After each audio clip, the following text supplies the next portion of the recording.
ধূমপান একটি আসক্তি যা শুধু আপনার শরীর নয়, কেড়ে নেয় আপনার সম্পদ, কেড়ে নেয় আপনার প্রিয়জনদের সুখ। তবে হঠাৎ করে ধূমপান সম্পূর্ণ ছেড়ে দেওয়া কঠিন হতে পারে, তাই ধীরে ধীরে কমানোর কৌশল নিন। প্রতিদিন 1-2টি সিগারেট কমান। যেমন, সকালে ঘুম থেকে উঠে ধূমপান করার অভ্যাস থাকলে সেটি প্রথমে বাদ দিন।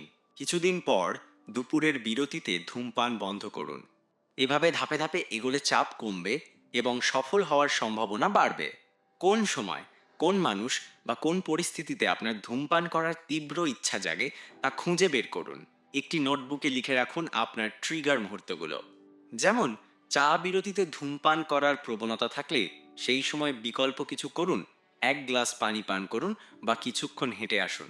ধূমপানের তীব্র ইচ্ছা বা ক্রেভিং সাধারণত কয়েক মিনিট স্থায়ী হয়। এই সময়টা নিজেকে ব্যস্ত রাখুন। যখনই ধূমপান করতে ইচ্ছা করবে, 10 মিনিট হাঁটুন, আপনার পছন্দের কারো সঙ্গে ফোনে কথা বলুন, অথবা প্রিয় কোনো গান শুনুন।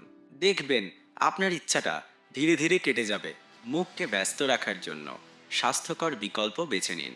চুইংগাম, মিন্ট, বাদাম, কাঁচা গাজর অথবা সূর্যমুখীর বীজ খেতে পারেন। এতে আপনার মুখ ব্যস্ত থাকবে এবং ধূমপানের ইচ্ছা কমবে। অনেকে ভেবে থাকেন শুধু একটা সিগারেট খাবো, আর এটাই আপনার সব প্রচেষ্টাকে নষ্ট করে দিতে পারে। ক্রেভিং হলে নিকোটিন গাম বা লজেন্স ব্যবহার করুন।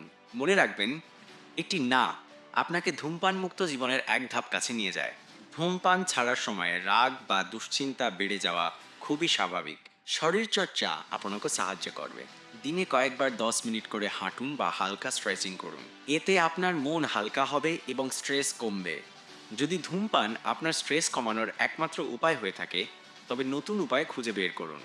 মেডিটেশন, গভীর শ্বাস প্রশ্বাস, হালকা গান শোনা অথবা বন্ধুর সঙ্গে গল্প করাও হতে পারে ভালো বিকল্প। আপনার ধূমপান ত্যাগের যাত্রায় পরিবার, বন্ধু, অনলাইন গ্রুপ বা কাউন্সিলরের সাহায্য নিন। গবেষণায় দেখা যায় ওষুধ এবং কাউন্সেলিং একসঙ্গে ব্যবহার করলে সাফল্যের হার কয়েক গুণ বেড়ে যায়। আপনার পাশে যারা আছেন তাদের সাহায্য নিন। ধূমপান শুধু আপনার স্বাস্থ্য নয়, আপনার অর্থনীতিরও ক্ষতি করে।